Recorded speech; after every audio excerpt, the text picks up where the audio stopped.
Hi friends, സച്ചിയുടെയും രേവതിയുടെയും ഏറ്റവും പുതിയ വിശേഷങ്ങളിലേക്ക് എല്ലാവർക്കും സ്വാഗതം. അങ്ങനെ ആൻ്റണിയുടെ കയ്യിൽ നിന്ന് ശ്രുതി കുറച്ച് പൈസ മേടിച്ചിട്ടുണ്ടായിരുന്നല്ലോ. എന്നാൽ കുറേ മാസങ്ങളായിട്ട് പലിശയും വാങ്ങിയ പൈസയും കിട്ടാതെ ആൻ്റണി നേരെ ചന്ദ്രോദയത്തിലേക്ക് എത്തുകയാണ് കേട്ടോ. അങ്ങനെ നമ്മുടെ ശ്രുതിയുടെ ഈ ഒരു കള്ളത്തരം കൂടിയിട്ട് ചന്ദ്രമതിയുടെ മുമ്പിൽ കെട്ടഴിഞ്ഞു വിടുന്ന ഒരു സൂപ്പർ എപ്പിസോഡാണ് പറയാൻ പോകുന്നത്. എപ്പിസോഡ് ഫുള്ളായിട്ട് വാച്ച് ചെയ്യണേ. അങ്ങനെ ആൻ്റണി ശ്രുതിയെ ഫോൺ വിളിക്കുന്നുണ്ട്. ഈ സമയം കുറേ തവണ വിളിച്ചിട്ടും ശ്രുതി കോൾ എടുക്കുന്നില്ല കേട്ടോ. അങ്ങനെ ലാസ്റ്റ് ഒരു തവണ കൂടി ആൻ്റണി വിളിക്കുന്ന സമയത്ത് ശ്രുതി ഫോൺ എടുക്കുന്നുണ്ട്. ശ്രുതി, ഞാനൊരു കാര്യം പറഞ്ഞേക്കാം, എനിക്കെൻ്റെ 3 ലക്ഷം രൂപ ഇപ്പം തന്നെ കിട്ടണം. ഈ സമയം ശ്രുതി പറയുന്നുണ്ട്, ആൻ്റണി, ഞാനിപ്പോൾ അർജൻറ്റായിട്ട് ഒരു തിരക്കിലായതുകൊണ്ടാണ് ഫോൺ എടുക്കാതിരുന്നത്. പിന്നെ പൈസയല്ലേ, ഞാൻ അന്വേഷിക്കുന്നുണ്ട്, കിട്ടിയ ഉടനെ ഞാൻ കൊണ്ടെത്തിക്കാന്ന് പറയുന്നുണ്ടേ. ഇത് നീ പറയാൻ തുടങ്ങിയിട്ട് കുറേ നാളുകളായല്ലോ. എന്തായാലും ഇന്ന് തന്നെ എനിക്കെൻ്റെ മുതലും പലിശയും ഇവിടെ എത്തിക്കണം. അല്ലെങ്കിലേ ഈ ആൻ്റണി ആരാണെന്നുള്ളത് നീ വിവരം അറിയുമെന്ന് പറയുന്നുണ്ട്. എന്നാൽ ശ്രുതി പറയുന്നുണ്ട്, ആൻ്റണി, നീ മറ്റൊന്നും വിചാരിക്കരുത്. ബിസിനസ്സൊക്കെ ഇപ്പോൾ ആകെ ലോസ് ആയിട്ടാണ് നടക്കുന്നത്.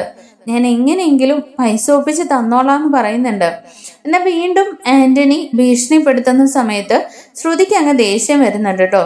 ആൻ്റണി, നീ എനിക്ക് വെറുതെ ഒന്നും അല്ലല്ലോ പൈസ തന്നത്, പലിശയ്ക്കല്ലേ, അത് ഞാൻ സമയമാകുമ്പോൾ അങ്ങ് എത്തിച്ചോളാന്നും പറഞ്ഞ് ശ്രുതി കോള് കട്ട് ചെയ്യാണ് കേട്ടോ. എന്നാൽ ദേഷ്യം നമ്മുടെ ആൻ്റണിക്ക് ഉണ്ടല്ലോ.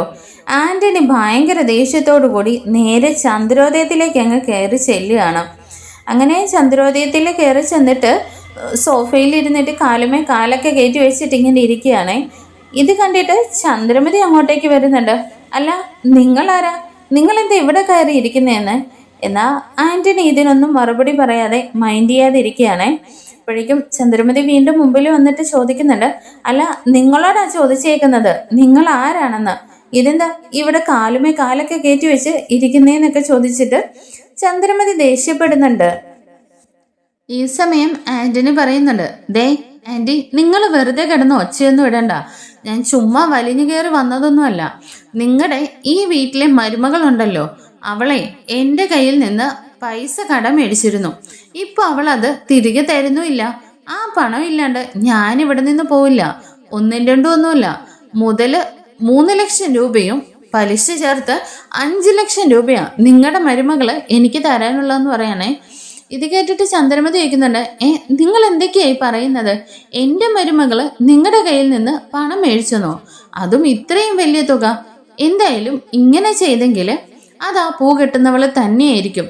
രവിയേട്ട ഇങ്ങോട്ടേക്ക് ഒന്ന് വന്നേന്നും പറഞ്ഞ് ചന്ദ്രമതി ഒച്ചയിടുകയാണ് കേട്ടോ. അപ്പോഴേക്കും രവി അങ്ങോട്ടേക്ക് ഇറങ്ങി വരുന്നുണ്ട്. എന്താ ചന്ദ്രേ, ഇതാരാന്ന് ചോദിക്കുന്നുണ്ട്. ഓ, നിങ്ങൾ കൂട്ടിക്കൊണ്ടുവന്ന മരുമകളുണ്ടല്ലോ, ആ പൂ കിട്ടുന്നവള്, അവൾ എന്തൊക്കെയാ കാണിച്ചു വെച്ചിരിക്കുന്നതെന്ന് ഇവനോട് തന്നെ ചോദിക്കുന്നു പറയാണ്. രവി അപ്പോൾ പറയുന്നുണ്ട്, ചന്ദ്രേ, നീ കിടന്ന് ഒച്ച വയ്ക്കാതെ. എന്താ രേവതി മോൾ എന്ത് ചെയ്തെന്നാ നീ പറയുന്നത്? ഓ, നിങ്ങളുടെ ഒരു മോള്, അവൾ എന്താ ചെയ്തു വെച്ചിരിക്കുന്നതെന്നറിയോ? ഈ നിൽക്കുന്ന ഇവന്റെ കയ്യിൽ നിന്ന് 3 ലക്ഷം രൂപ അവൾ കടം മേടിച്ചിട്ടുണ്ടത്രേ. പലിശയും തീർത്ത് 5 ലക്ഷം രൂപ വേണമെന്നും പറഞ്ഞാ ഇവൻ എൻ്റെ വീട്ടിൽ വന്നിപ്പോ കയറിയിരിക്കുന്നത്. നിങ്ങൾക്ക് ഇപ്പോഴും സമാധാനമായില്ലേ? അവളെന്തായാലും ഈ വീട്ടിലെ ആവശ്യങ്ങൾക്കൊന്നും അല്ലല്ലോ പണം മേടിച്ചെടുത്തത്. അവളുടെ അനിയനും അനിയത്തിക്കും ഒക്കെ വേണ്ടിയിട്ടായിരിക്കും. എന്തായാലും ഇന്ന് 2-1 അറിയണം എന്നൊക്കെ പറഞ്ഞ് ചന്ദ്രമതി കിടന്ന് ഒച്ചയിടുകയാണ്. അപ്പോഴേക്കും രവി പറയുന്നുണ്ട്, ചന്ദ്രേ, എന്തായാലും രേവതി മോൾ അങ്ങനെ ഒരു കാര്യമില്ലാതെ ഇത്രയും പൈസയൊന്നും ആരോടും വാങ്ങില്ല. പിന്നെ സച്ചിൻ രേവതി ഇങ്ങോട്ടേക്കൊന്ന് വന്നോട്ടെ, നീ സമാധാനപ്പെടുന്നൊക്കെ പറയുന്നുണ്ട്.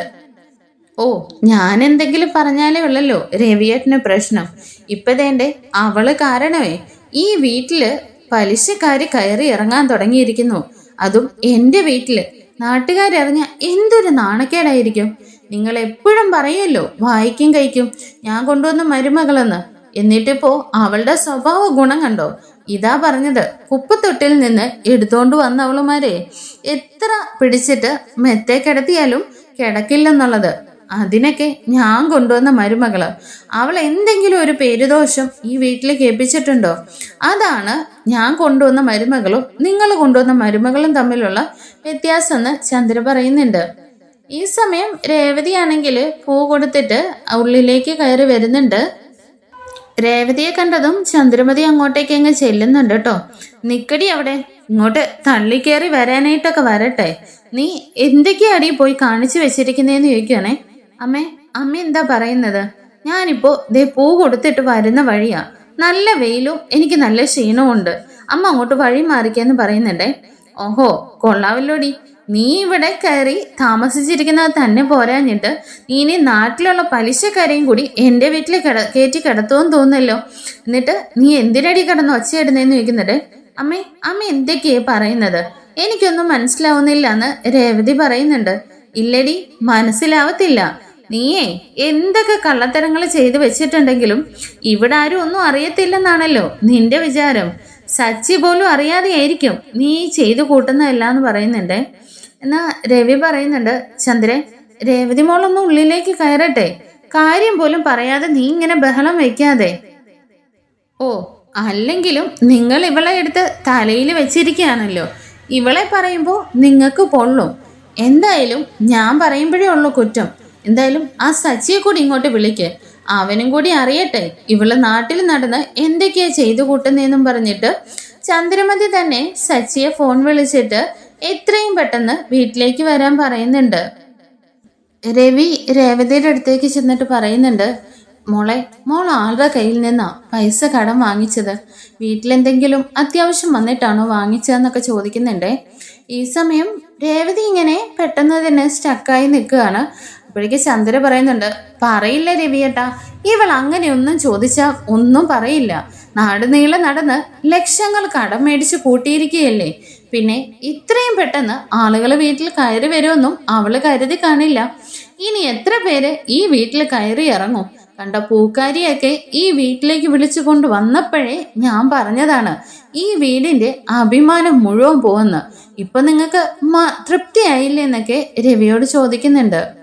ഈ സമയം രേവതി പറയുന്നുണ്ട്, അമ്മേ, ഞാൻ ആരോടും ഒരു രൂപ പോലും കടം മേടിച്ചിട്ടില്ല. എനിക്കതിൻ്റെ ആവശ്യമില്ല. പിന്നെ എൻ്റെ അമ്മയും അനിയത്തിയൊക്കെ അവർക്ക് ആവശ്യത്തിനുള്ളത് അവർ കഷ്ടപ്പെട്ട് അധ്വാനിച്ച് തന്നെയാണ് ജീവിക്കുന്നത്. എനിക്കും അതിൻ്റെ ആവശ്യമില്ല എന്നൊക്കെ രേവതി പറയുന്നുണ്ട്. നീ ഒച്ച വെക്കാതെ നീ ലോകം മുഴുവൻ നടന്ന് കടം വാങ്ങിച്ചിട്ട് വല്ലവന്മാരും പെരയ്ക്കകത്ത് കയറി ഇരിക്കുമ്പോഴും അവളുടെ ഒരു നാക്കിന്റെ നീളം കണ്ടില്ലേ? ദേ, നീ എൻ്റെ അടുത്ത് ഒച്ചയിടണ്ട. നിന്നെ അന്വേഷിച്ച് ഒരുത്തൻ അകത്ത് വന്ന് കയറി ഇരിപ്പുണ്ട്. അവരുടെ അടുത്ത് പോയി ഒച്ചയിടുന്നു പറയുന്നുണ്ട്. അങ്ങനെ രേവതി ആരാ വന്നിട്ടുള്ളതെന്ന് നോക്കാനായിട്ട് അങ്ങോട്ടേക്ക് കയറി ചെല്ലുന്ന സമയത്താണ് ആന്റണി ഇരിക്കുന്നത് കാണുന്നത്. അപ്പോഴേക്കും ഇവനോ? ഇവനെന്താ ഇവിടെ? ഡാ, നിനക്കെന്താ ഇവിടെ കാര്യമെന്ന് ചോദിക്കുന്നുണ്ട് രേവതി. അയ്യോ രേവതി ചേച്ചി, ഞാനിവിടെ വേറൊരു ആവശ്യത്തിന് വന്ന്. നിനക്ക് കിട്ടിയതൊന്നും പോരല്ലേ? നീ ഒരു കാര്യത്തും ഒരു സമയത്തും സമാധാനമായിട്ട് ജീവിക്കാൻ ഞങ്ങളെ അനുവദിക്കില്ലല്ലേ എന്നൊക്കെ ചോദിച്ചിട്ട് രേവതി ആന്റണിയുടെ നേരെ ഒച്ചയിടുന്നുണ്ട്. അയ്യോ രേവതി ചേച്ചി, ഞാനിപ്പോൾ പ്രശ്നങ്ങളൊന്നും ഉണ്ടാക്കാൻ വന്നതല്ല എന്ന് ഭയങ്കര ഭവ്യതയോടു കൂടി ആന്റണി പറയുന്നുണ്ട്. ഈ സമയം ചന്ദ്രമതി പറയുന്നുണ്ട്, കണ്ടില്ലേ രവിയേട്ടാ, ഇവൻ എന്ത് ധിക്കാരത്തോടു കൂടിയാ എന്നോട് സംസാരിച്ചെന്നറിയാവോ? ഇപ്പോ അവളെ കണ്ട് അവളൊന്ന് വരട്ടിപ്പോ അവൻ മാന്യനായിട്ട് നിൽക്കുന്നു. ഇതിവിടെ എന്തൊക്കെയായി നടക്കുന്നത്? എന്താടി, കടം മേടിച്ചത് മറച്ചു വെക്കാൻ വേണ്ടിയിട്ട് ഇപ്പോ ഞങ്ങളുടെ മുമ്പില് നീ നാടകം കളിക്കുവാണെന്നൊക്കെ ചന്ദ്ര ചോദിക്കുന്നുണ്ട്. രേവതി അപ്പ ചോദിക്കുന്നുണ്ട്, എടാ, നിന്റെ കയ്യിൽ നിന്ന് ഞാൻ എപ്പോഴാ പൈസ കടം വാങ്ങിച്ചത്? അയ്യോ രേവതി ചേച്ചി, ഈ ആന്റിയോട് ഞാൻ പറഞ്ഞത് അവരുടെ മരുമകള് എൻ്റെ കയ്യിൽ നിന്ന് കടം മേടിച്ചു എന്നാ, അല്ലാതെ രേവതി ചേച്ചി മേടിച്ചെന്ന് ഞാൻ പറഞ്ഞിട്ടില്ലെന്നേ. ഈ ഒച്ചയും ബഹളവും ഒക്കെ കേട്ടിട്ട് ശ്രുതിയും ശ്രുതിയൊക്കെ വെളിയിലേക്ക് ഇറങ്ങി വരുന്നുണ്ട്.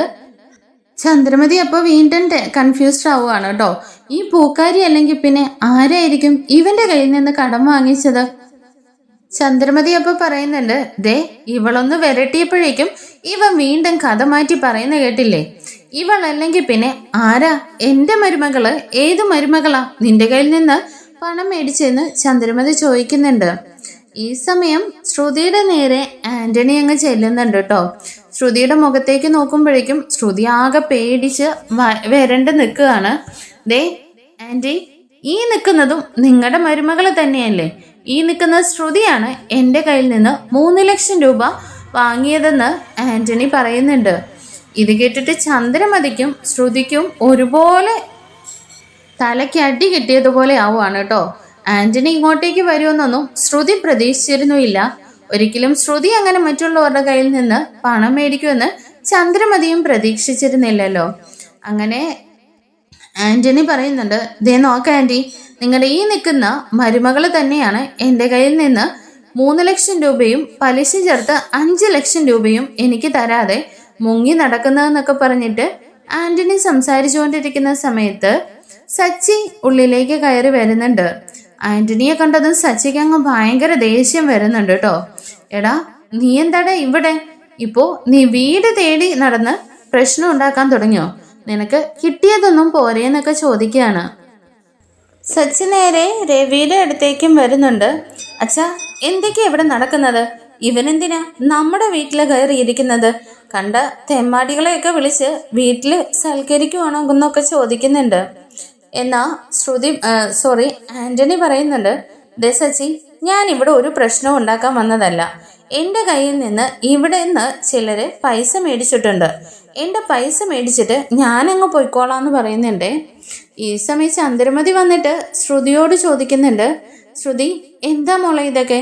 നീ ഇവന്റെ കയ്യിൽ നിന്ന് പൈസ മേടിച്ചോന്നോ? നിനക്ക് എന്തിനാ ഇത്രയും പൈസ ആവശ്യം വന്നതെന്നൊക്കെ ചോദിക്കുകയാണ്.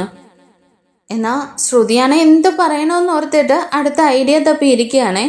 അയ്യോ ആൻറ്റി, ഞാനല്ല ഇവൻ്റെ കയ്യിൽ നിന്ന് പൈസ വാങ്ങിയത്.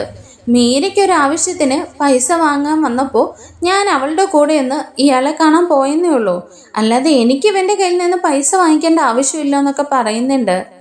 എന്നാൽ ആന്റണി പറയുന്നുണ്ട്, ദേ ശ്രുതി, നീ ഇനിയും വെറുതെ കള്ളത്തരങ്ങൾ പറയരുത്. എൻ്റെ കയ്യിൽ നിന്ന് വാങ്ങിയ പൈസയും പലിശയും മുതലും എനിക്കിപ്പോൾ കിട്ടണമെന്ന് പറയുന്നുണ്ട്. സച്ചി പറയുന്നുണ്ട്, ദേ പാർലറേട്ടത്തി പറയുന്ന വെച്ച് നോക്കുമ്പോൾ മീരയാ പണം വാങ്ങിയതെങ്കിൽ ഇവൻ അന്വേഷിച്ചു പോകേണ്ടത് മീരയുടെ വീട്ടിലല്ലേ?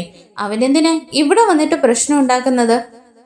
എന്നാൽ ആന്റണീനെ കൂടുതൽ ദേഷ്യം പിടിപ്പിച്ചാൽ തൻ്റെ മലേഷ്യ കള്ളത്തരങ്ങളും നവീൻ ദാസുമായിട്ടുള്ള കള്ളത്തരങ്ങളൊക്കെ പൊളിയുമെന്ന് ശ്രുതിക്ക് മനസ്സിലാവുന്നുണ്ട്. അങ്ങനെ ശ്രുതി പെട്ടെന്ന് തന്നെ ശ്രുതിയോട് പറയുന്നുണ്ട്, ശ്രുതി, എനിക്ക് അർജന്റായിട്ടൊരു 3 ലക്ഷം രൂപ തരണം. ഞാൻ ഉടനെ തന്നെ തിരിച്ചു തന്നോളാന്നേ. എന്നാ ശ്രുതി പറയുന്നുണ്ട്, അല്ല ശ്രുതി, മീര വാങ്ങിയ പണം നീ എന്തിനാ ഇപ്പൊ തിരിച്ചു കൊടുക്കുന്നത്? ശ്രുതിയും കൂടി പെട്ടെന്ന് ഇങ്ങനെ പറഞ്ഞപ്പോൾ ശ്രുതിക്ക് ആകെ അങ്ങ് ടെൻഷൻ ആവുകയാണ് കേട്ടോ. ഇനിയിപ്പോൾ ആന്റണിയെ ഒന്നും പറഞ്ഞ് ഇവിടെ നിന്ന് പറഞ്ഞു വിടാൻ പറ്റില്ല. 5 ലക്ഷം രൂപ ഇപ്പം ഇല്ലെങ്കിലും മുതലെങ്കിലും കൊടുത്തു വിട്ട അവനെങ്ങനെയെങ്കിലും പോയേനെ. ഇനിയിപ്പോൾ ഞാൻ എന്ത് പറഞ്ഞാ ശ്രുതിയുടെ കയ്യിൽ നിന്ന് പൈസ വാങ്ങിക്കുന്നതെന്നൊക്കെ ഓർത്ത് ശ്രുതി ഇങ്ങനെ ടെൻഷൻ അടിച്ച് നിൽക്കുകയാണ്. ഈ സമയം ചന്ദ്ര വന്നിട്ട് ചോദിക്കുന്നുണ്ട്, ശ്രുതി, എന്തൊക്കെയായി വീട്ടിനുള്ളിൽ നടക്കുന്നത്? നീ നാട് നീളം നടന്ന് പലിശക്കാരുടെ കയ്യിൽ നിന്നും ഗുണ്ടകളുടെ കയ്യിൽ നിന്നൊക്കെ പണം വാങ്ങിയെന്നോ? അപ്പോൾ നിനക്ക് മലേഷ്യയിൽ നിന്ന് അച്ഛൻ അയച്ചു തന്ന പണമൊന്നും അല്ലായിരുന്നോ അത്? ഇത് കേട്ടിട്ട് സച്ചി പറയുന്നുണ്ട്, ആ അങ്ങനെ തന്നെ ചോദിക്കമ്മേ, ഇപ്പോഴാണ് നിങ്ങൾ കറക്റ്റായിട്ട് ചോദ്യങ്ങൾ ചോദിക്കാൻ തുടങ്ങിയെന്നേ. ഈ സമയം ശ്രുതിയാണെങ്കിൽ ഒന്നും മിണ്ടാതെ തന്നെ നിൽക്കുകയാണ്. ആന്റണിയോട് പറയുന്നുണ്ട്, ആന്റണി, നീ ഇപ്പോൾ പോ, എന്തായാലും ഞാൻ നിന്റെ പണം ഉടനെ തന്നെ തന്നോളാന്ന്. ഇങ്ങനെ ഇവർ സംസാരിച്ചുകൊണ്ട് നിൽക്കുന്ന സമയത്താണ് ശരത് അങ്ങോട്ടേക്ക് കയറി വരുന്നത്. ശരത്തിനെ കണ്ടതും രേവതി ഓടി ചെന്നിട്ട് ചോദിക്കുന്നുണ്ട്, എടാ, നീ വീണ്ടും ഇവന്റെ കൂടെ തന്നെ കൂട്ടുകെട്ടി തുടങ്ങിയോ? നീ എന്തിനാടാ ഇപ്പൊ ഇങ്ങോട്ടേക്ക് വന്നതെന്നൊക്കെ ചോദിക്കുന്നുണ്ട്. ശരത്തപ്പ പറയുന്നുണ്ട്, ചേച്ചി, ഞാൻ ഈ ആന്റണി ചേട്ടൻ്റെ കൂടെ വന്നതൊന്നുമല്ല. ഞാൻ ചേച്ചീനെ അർജന്റായിട്ട് ഒരു കാര്യം പറയാൻ വേണ്ടി വന്നതാണ്, നമ്മുടെ പുതിയ വീട്ടിനെ കുറിച്ചിട്ട്. എന്നാ ഇവിടെ പുറത്ത് നിന്നാണ് ഞാൻ ഇവിടുത്തെ സംസാരങ്ങളൊക്കെ കേട്ടതെന്ന് പറഞ്ഞിട്ട് ചന്ദ്രമതിയുടെ അടുത്തേക്ക് അങ്ങ് ചെല്ലുകയാണ് കേട്ടോ. ദേ ആൻറ്റി, നിങ്ങളെ എൻ്റെ ചേച്ചി പണം ഇല്ലാത്തടത്തെയാണെന്നും പറഞ്ഞ് എപ്പോഴും ഇട്ട് വഴക്ക് പറയും പ്രശ്നങ്ങൾ ഉണ്ടാക്കുകയും ഒക്കെ ചെയ്തിരുന്നല്ലോ. ഇപ്പം നിങ്ങളുടെ ഈ മലേഷ്യക്കാരെന്ന് പറയുന്ന മരുമകളെ 1-2 തവണയൊന്നുമല്ല, ഒരുപാട് തവണ ഈ നിൽക്കുന്ന ആന്റണി ചേട്ടൻ്റെ കയ്യിൽ നിന്ന് പണം മേടിച്ചിട്ടുമുണ്ട്, തിരികെ കൊടുത്തിട്ടുമുണ്ട്. ദേ ഇപ്പോൾ വേണ്ടേ തിരികെ കൊടുക്കാതെയാണ് ഈ ആന്റണി ചേട്ടൻ ഇവിടെ വന്നിരിക്കുന്നത്. എനിക്ക് ഇദ്ദേഹവുമായിട്ട് ഇപ്പോൾ ഒരു ബന്ധവും ഇല്ല. എന്നാലും ദൈവമായിട്ടാണ് ഈ സമയത്ത് എന്നെ ഇവിടെ കൊണ്ടെത്തിച്ചത്. അന്ന് എന്നെ നിങ്ങൾ അപമാനിച്ചതിൻ്റെ പേരിൽ ഞാൻ ചെറിയൊരു മോഷണം നടത്തിയതിന് നിങ്ങൾ എന്തെല്ലാം പ്രശ്നങ്ങൾ ഉണ്ടാക്കി. അന്ന് വക്കീല് തന്ന പൈസ വെച്ചിട്ടാണ് നിങ്ങൾ എൻ്റെ കേസ് പോലും പിൻവലിക്കാനായിട്ട് തുനിഞ്ഞത്. എൻ്റെ അമ്മയും ചേച്ചിയൊക്കെ നിങ്ങളുടെ മുമ്പിൽ ഒരുപാട് കണ്ണീരൊഴുക്കിയില്ലേ, അതിനൊക്കെ ദൈവം തന്ന ശിക്ഷയായതെന്നൊക്കെ ശരത്ത് പറയുന്നുണ്ട്. എന്നാൽ രേവതി പറയുന്നുണ്ട്, എടാ ശരത്തെ, അല്ലെങ്കിൽ തന്നെ ഇവിടെ എന്തൊക്കെയോ പ്രശ്നങ്ങൾ നടന്നുകൊണ്ടിരിക്കുക. ആവശ്യമില്ലാത്തത് നീ ഇനി വിളിച്ചു പറയണ്ടെന്നേ. ചേച്ചി, ഇവരെ ഈ നിൽക്കുന്ന ഇവളെ അങ്ങനെ വിട്ടാലൊന്നും പറ്റില്ല. ഇവള് ആന്റണി ചേട്ടനുമായിട്ട് നേരത്തെ തൊട്ടേ ഉള്ള ബന്ധമാണ്. ഇതെല്ലാം കേട്ടിട്ട് രവി ചന്ദ്രയുടെ അടുത്തേക്ക് വരുന്നുണ്ട് കേട്ടോ. ചന്ദ്രേ, എന്തായാലും ശരത്ത് പറഞ്ഞതിനകത്ത് യാതൊരുവിധ തെറ്റുമില്ല. അത് നീ കേൾക്കേണ്ടത് തന്നെയാണ്. പിന്നെ നിന്റെ പണക്കാരി മരുമകളുടെ തനു സ്വരൂപം നീയും ഇപ്പൊ നേരിട്ട് കണ്ടല്ലോ. രേവതി മോളാണ് ഇവന്റെ കയ്യിൽ നിന്ന് പൈസ മേടിച്ചെന്നും പറഞ്ഞ് നീ ഇവിടെ കിടന്ന് എന്തെല്ലാം പറഞ്ഞു. ഇപ്പൊ എന്താ, നിന്റെ പ്രിയപ്പെട്ട മരുമകളായതുകൊണ്ടാണോ നിനക്കൊന്നും പറയണ്ടേ? എന്തായാലും ഞാൻ കൊണ്ടുവന്ന മരുമകളല്ല, നീ കൂട്ടിക്കൊണ്ടുവന്ന മരുമകളാണ് ഈ കുടുംബത്തിന്റെ അന്തസ്സ് കളഞ്ഞതെന്നും മനസ്സിലായി കാണുമല്ലോ. സച്ചി, ഇവരുടെ പ്രശ്നത്തിനകത്ത് ആവശ്യമില്ലാതെ നീ ഒന്നും പറയാൻ പോണ്ട. നീ അകത്ത് കയറി പോന്ന് പറഞ്ഞിട്ട് രവി വീണ്ടും ചന്ദ്രയുടെ അടുത്തേക്ക് വന്നിട്ട് പറയുന്നുണ്ട്, നീ എന്ത് ചെയ്യുന്നോ എന്ത് പ്രവർത്തിക്കുന്നോ എന്നുള്ളത് എനിക്കറിയണ്ട. എന്തായാലും എത്രയും പെട്ടെന്ന് ഈ ഗുണ്ട എൻ്റെ വീട്ടിൽ നിന്ന് പോക്കോണം. പിന്നെ ഇവരെ ശിക്ഷിക്കാനും ബാക്കി ചോദിക്കാനും ഒക്കെ ഉള്ള ആള് നീ തന്നെയാണെന്ന് പറഞ്ഞിട്ട് രവിയും ഉള്ളിലേക്ക് അങ്ങ് കയറി പോകുന്നുണ്ട്. ആന്റണി വീണ്ടും പറയുന്നുണ്ട്, അതെ, നിങ്ങളുടെ കള്ളത്തരങ്ങളോ കുടുംബ പ്രശ്നങ്ങളോ ഒക്കെ നിങ്ങൾ തന്നെ തീർത്തോണം. എനിക്കെന്തായാലും എൻ്റെ പൈസ ഇപ്പൊ കിട്ടണമെന്ന് പറയാണേ. ചന്ദ്രമതി അപ്പൊ പറയുന്നുണ്ട്, എടി, നീ പറഞ്ഞതൊന്നും ഒരു നുണയല്ല, ഇനി ഒരു 100 നുണകള് നിന്നിൽ നിന്ന് വരാനുണ്ടെന്നാ തോന്നുന്നത്. ഇപ്പൊ തേന്റെ രവിയേട്ടന്റെ മുമ്പിലും ആ പൂ കെട്ടുന്നവളുടെ മുമ്പിലും ഞാൻ തല കുനിച്ച് നിൽക്കേണ്ടി വന്നു. എവിടുന്നാണ് പൈസയെന്നൊന്നും എനിക്കറിയണ്ട. എന്തായാലും ഇവനെ എത്രയും പെട്ടെന്ന് കൊടുക്കാനുള്ള പൈസയും കൊടുത്തിട്ട് എൻ്റെ വീട്ടിൽ നിന്ന് പുറത്താക്കിക്കോണം. അല്ലെങ്കിൽ ഇനി നിന്റെ സ്ഥാനം പടിക്ക് പുറത്താകുമെന്നും പറഞ്ഞിട്ട് ദേഷ്യപ്പെട്ട് ചന്ദ്രമതി അകത്തേക്ക് അങ്ങ് കയറി പോവാണ് കേട്ടോ. അങ്ങനെ ആന്റണിക്ക് 3 ലക്ഷം രൂപ എങ്ങനെയാണ് ഇനി ശ്രുതി കൊടുക്കാൻ പോകുന്നതെന്നും എന്താണ് ഇനി ഭാഗ്യം സംഭവിക്കാൻ പോകുന്നതെന്നൊക്കെ അടുത്ത എപ്പിസോഡിൽ കാണാൻ വരേക്കും. Thank you for watching. നമ്മുടെ ചാനൽ ഇഷ്ടമായ ഒന്ന് ലൈക്ക് ചെയ്തും ഹൈപ്പ് ചെയ്തും സബ്സ്ക്രൈബ് ചെയ്തും സപ്പോർട്ട് ചെയ്യണേ.